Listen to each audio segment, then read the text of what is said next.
আসসালামু আলাইকুম রহমতুল্লাহ বারকাতুহু। আব্দুল বাকের ভাই জানতে চেয়েছেন যে মোবা মাকরু ওয়াজিব এই কথাগুলো নবীজি কাউকে বলেছেন কিনা বা কোরআন হাদিসে এই শব্দগুলোর ব্যবহার আছে কিনা। জি, ওয়াজাবা মানে ওয়াজিব, অব্লিগেটরি, কোরআন সুন্নাতে আছে। হ্যাঁ, কোরআন কারিমে আছে ওয়াজাবাত জুনুবুহা, যখন পড়ে গেল, মানে ওয়াজাবা অব্লিগেটরি। হাদিসে একাধিক শব্দ আছে, যেমন রাসূলুল্লাহ সাল্লাল্লাহু আলাইহি ওয়াসাল্লাম বলেছেন যে ব্যক্তি মাম্মাতা হুয়া লা ইউশরিক বিল্লাহ, এমন অবস্থায় মারা গেল, তার জন্য ওয়াজাবাত লাহুল জান্নাত, তার জন্য জান্নাত ওয়াজিব হবে। কোন এক সাহাবী সূরা ইখলাস পাঠ করতেছিল, নবীজি বললেন যে ওয়াজাবাত। সাহাবায়ে কেরাম বললেন, ইয়া রাসূলুল্লাহ, ওয়াজাবাত মানে অবধারিত হয়ে গেল কি? নবীজি বললেন জান্নাত। সূরা ইখলাস পাঠ শুনি ওয়াজাবাত, নবীজি বললেন। হজের বিষয়ে নবীজি, সহিহ বুখারীতে হাদিস আছে, নবীজি বলতেছিলেন যে আল্লাহ তাআলা তোমাদের উপর হজ ফরজ করেছে। এরপর এক সাহাবী বলতেছিল, আফিকুল্লি আমিন ইয়া রাসূলুল্লাহ, হজ অধ্যায় হাদিস আছে যে ইয়া রাসূলুল্লাহ, প্রত্যেক বছর কি হজ ফরজ? নবীজি চুপচাপ ছিলেন। এরপরে সর্বশেষ বললেন, লাউ কুনতু নাআম লাওয়াজাব, লাউ কুনতু নাআম লাওয়াজাব, আমি যদি শুধুমাত্র বলতাম নাআম মানে হ্যাঁ, তাহলে ওয়াজিব হয়ে যেত। ওয়াজিব মানে ফরজ হয়ে যেত। এছাড়াও আমরা হাদিসের আজানের যে দোয়াটা হয়, আজানের যে দোয়া, আল্লাহুম্মা রাব্বা হাযিহি দাওয়াতি তাম্মা, সহিহ মুসলিমে হাদিস, আজান অধ্যায়ে হাদিসগুলো সবগুলো হাদিস গ্রন্থেই আছে। সেই ক্ষেত্রে যে ব্যক্তি আজানের প্রতি উত্তর দিবে, নবীজি কি বলেছেন? ওয়াজাবাত লাহু শাফাআতি ইয়াউমাল কিয়ামা, আমার জন্য অবধারিত হয়ে যাবে, ওয়াজাবাত অবধারিত, অব্লিগেটরি হয়ে যাবে, তার জন্য সুপারিশ করো। তো অসংখ্য অগণিত শব্দ আছে এখানে। ওয়াজিব আর ফরজের মধ্যে ব্যবধান আছে কিনা এ বিষয়ে আমাদের মধ্যে দ্বিমত আছে, যে ওয়াজিব মানে ফরজ, ফরজ মানে ওয়াজিব, তার মানে অবধারিত, অব্লিগেটরি। যদি হানাফি মাযহাবে কিছু ভিন্ন ভিন্ন ব্যাখ্যা রয়েছে হুকমান দিক থেকে। এখন আমাদের সমাজে এক ধরনের ধারণা আছে যে আল্লাহ যেটা বলেন সেটা ফরজ, আর নবীজি সেটা বলেন সেটা সুন্নত। তো এটা যদি হয় তাহলে এটা ভুল ব্যাখ্যা। বরং রাসূলুল্লাহ সাল্লাল্লাহু আলাইহি ওয়াসাল্লাম কোনো কোনো হুকুমের দিক থেকে তিনি যেটা বলেন সেটা ওয়াজিব হয়। আবার কখনো কখনো আল্লাহ তাআলার হুকুমও নফলও হয়।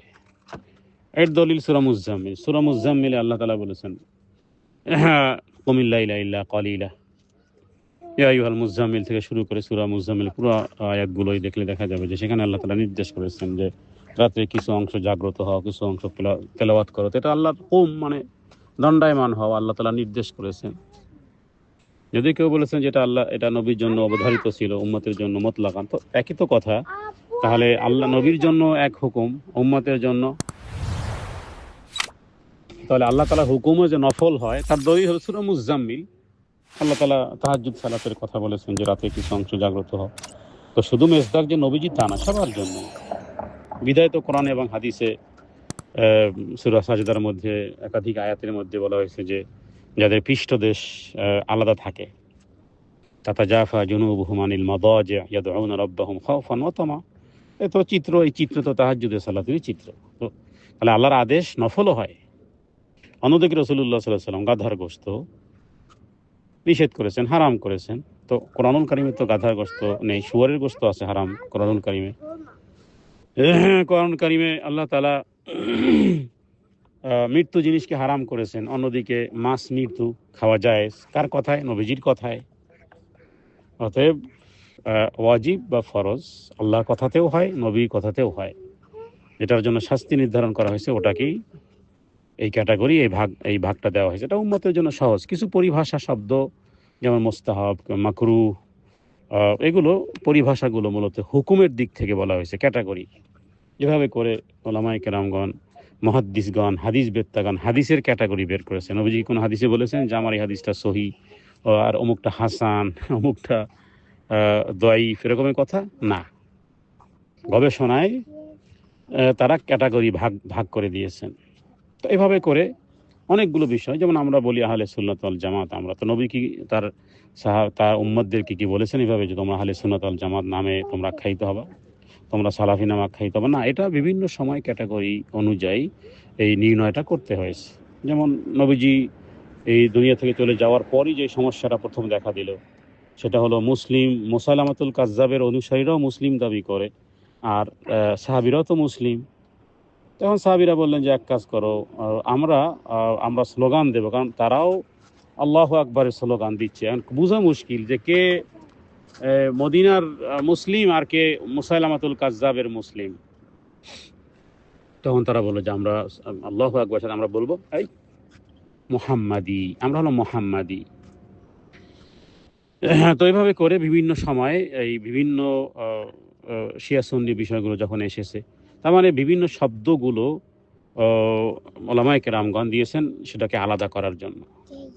আমাদের উপমহাদেশে এই অধিকাংশ মানুষের নামের শুরুতে মোহাম্মদ, মানে নামের আগে মোহাম্মদ থাকবি, এমডি থাকবি। এটার ইতিহাসও এই রকমেরই। ভারতবর্ষে ইংরেজ খেলাফ আন্দোলনের পরে দেখা গেল যে হিন্দুরা তারা নামের পূর্বে শ্রী শ্রী ব্যবহার করে। তো ওলামায়ে কেরামদের কাছে বলা হলো যে বোঝা মুশকিল, তো তারা বলে তারা যেহেতু শ্রী শ্রী ব্যবহার করে, তোমরা নামের পূর্বে মোহাম্মদ ব্যবহার করো। এভাবে কিছু ইতিহাস ভিন্ন ভিন্নভাবে সংযোজিত হয়েছে। তো যাই হোক, বিষয়গুলো ওই মুস্তাহাব, এটা তার মানে পছন্দনীয়, মাকরু অপছন্দনীয়। যেমন নবীজি মাছ খাওয়াকে অপছন্দ করতেন, এটাকে মাকরুহ শব্দ দিয়ে বোঝানো হয়। হাদিসে এই জাতীয় শব্দের ব্যবহার আছে। অতএব এই বিষয়গুলো নিয়ে কোনো দ্বিমতের থাকতে পারে না, যেহেতু বিভিন্ন জায়গাতে বিভিন্ন শব্দগুলো মূলত আসলে ইসলামের পারিভাষিক হিসেবে ব্যবহৃত হয়েছে। আল্লাহ তাআলা সাল্লাল্লাহু আলা সাইয়্যিদিনা মুহাম্মাদিন নবিয়্যিল উম্মি ওয়া আলিহি ওয়াসাল্লাম। আসসালামু আলাইকুম ওয়া রাহমাতুল্লাহ।